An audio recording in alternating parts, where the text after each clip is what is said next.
अस्सलाम वालेकुम जी, मेरा नाम डॉक्टर शहजाद है। आज हम जो टॉपिक डिस्कशन के लिए हमने चूज़ किया है वो है गमी स्माइल।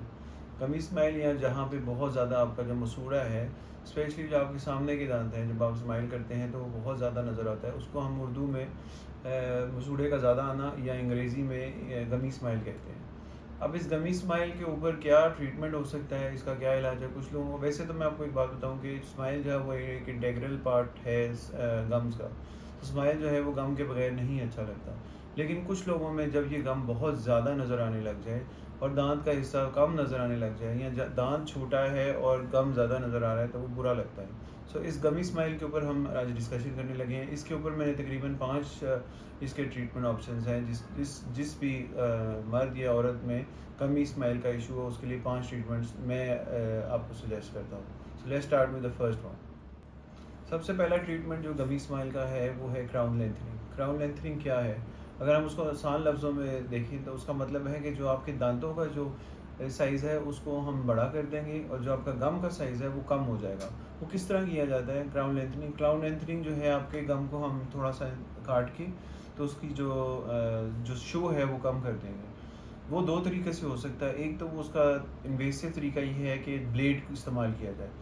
क्योंकि दुनिया में बहुत स्पेशली डेंटल फील्ड में बहुत ज़्यादा रेवोल्यूशन आया है, तो लेज़र टेक्नोलॉजी जो है जो कि हम इस वक्त अपने क्लिनिक में यूज़ कर रहे हैं, उस लेज़र की वजह से हम गम लेंथनिंग क्राउन लेंथनिंग जो कर रहे हैं वो लेज़र के साथ कर रहे हैं।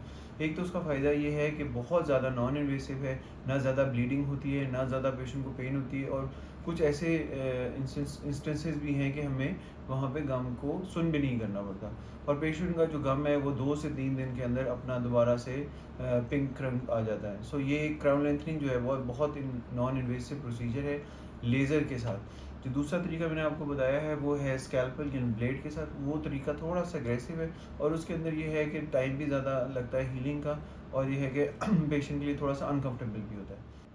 दूसरा जो ट्रीटमेंट है गमी स्माइल का वो है हमारे जो बहुत से लोगों को फेस के ऊपर बोटॉक्स का पता होगा। जिनको नहीं पता उनको बोटॉक्स के बारे में थोड़ा सा बता दूं कि बोटॉक्स बेसिकली एक यूज़ किया जाता है फाइन लाइंस को रिड्यूस करने के लिए।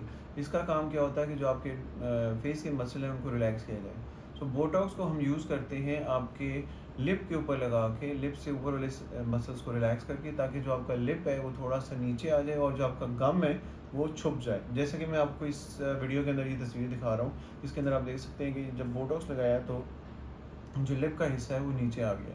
तो ये बहुत एक नॉन इन्वेसिव है और ये तकरीबन आप समझ लें कि 8 to 9 मंथ्स आपका जो है ना लिप रिलैक्स हो जाता है, वो आपका जो गमी स्माइल है वो छुप जाता है। ये बहुत एक इफ़ेक्टिव वे है टू रिमूव और to hide the gummy smiles.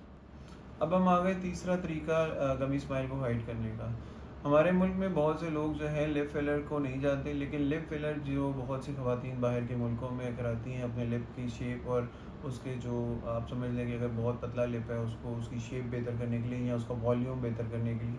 तो ये एक बड़ा अच्छा तरीका है। अगर गमी स्माइल है तो हम लिप की जो वॉल्यूम को इंक्रीज़ कर लें। जब लिप का वॉल्यूम इंक्रीज़ होगा तो उससे ये है कि आपका जो गमी स्माइल है वो छुप जाएगा। इस ट्रीटमेंट के बारे में बहुत से लोग डरते हैं, मगर ये एक बहुत सेफ़ ट्रीटमेंट है। बट हाँ, इसके अंदर ये बड़ी ज़बरदस्त और जो ज़रूरी चीज़ ये है कि इंडिकेशन उन लोगों को करना चाहिए कि लिप जो है बहुत ज़्यादा उसकी ब्लड सप्लाई है और अगर सही तरीके से ना किया जाए, एक तो आपका लिप बड़ा डी शेप्ड हो जाता है, दूसरा ये है कि उसके अंदर सोजन बहुत ज़्यादा रहती है और कुछ गलत किसी नॉन प्रोफेशनल बंदे ने किया हो तो वो अच्छा भी नहीं लगता। So lip filler is a good way to hide your gummy smile और ये इसको आपको अगर एक तरीका इस्तेमाल किया जा सकता है अपने गमी स्माइल को छुपाने का।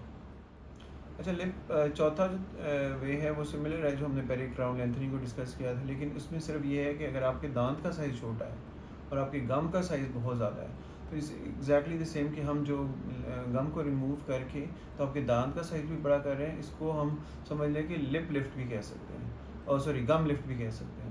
सो हम बहुत से प्रोसीजर ऐसे भी करते हैं जिसके अंदर जो आपका गम है, जैसे बहुत से लोग ऐसे जिनके गम डार्क होते हैं, जो स्मोकिंग की वजह से उनके डार्क हो जाते हैं, या कुछ लोग जो बहुत ज़्यादा रेशली जिनके गम जो पेरेंट्स की वजह जेनेटिक की वजह से गम डार्क होते हैं। ख़वातीन आती हैं हमारे पास कि मेरे लिप बहुत डार्क हैं, तो हम उनको ब्लीच कर देते हैं, यानी उनकी जो सरफेस है उसको हम कम कर देते हैं, जिसकी वजह से उनका जो पिंक शेड है नीचे से आ जाता है।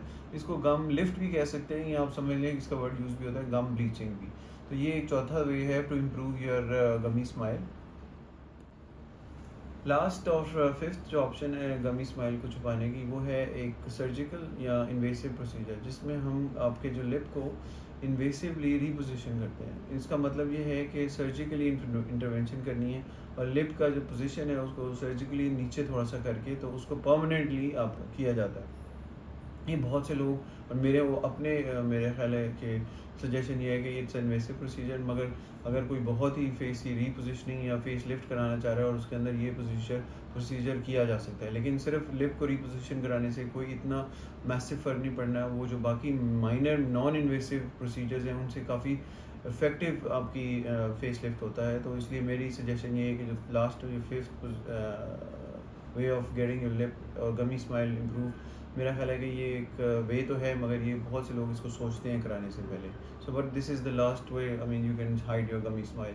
सो ऑल ये जो प्रोसीजर्स हमने डिस्कस किए हैं आपके साथ, ये बड़े कॉमन है और इनके लिए अगर आपको गम का किसी को इशू है, जिसको अपने स्माइल अच्छा नहीं लगता, गमी स्माइल है, तो वो हमसे कांटेक्ट कर सकते हैं। ऑल दीज प्रोसीजर्स, अच्छा ये भी ज़रूरी है इस बात में बताना कि ये ज़रूरी नहीं है कि हम एक प्रोसीजर ही करें, हम दोनों प्रोसीजर यानी नंबर 1 टेक्निक और नंबर 2 यानी गम या क्राउन लेंथनिंग या बोटॉक्स, हम दोनों साथ साथ भी कर सकते हैं ताकि हमें दोनों का इफेक्ट मिल जाए, दोनों का फ़ायदा हो जाए। लेकिन ये जो आपको क्लिनिशियन है या जो आपका जो प्रोफेशनल है जिसने आपको ये प्रोसीजर करने हैं, वो देख के ये आपको सजेस्ट करेगा। जैसे कि मैं अपनी पेशेंट की कंसल्टेशन के ऊपर ये चीज़ सजेस्ट करता हूँ कि क्या चीज़ आपको बेस्ट सूट करेगी, क्योंकि अगर हमें दोनों की ज़रूरत है तो हम दोनों चीज़ें अप्लाई करें ताकि आपको जो बेस्ट रिज़ल्ट है वो मिल सके। सो इंशाल्लाह फॉर गम क्या कहते हैं हाइडिंग और या आपकी गमी स्माइल को डील करने के लिए कोई क्वेश्चन हो, आप you can always ask on us on our YouTube comment section and इंशाल्लाह will come back with a news topic next time. Thank you.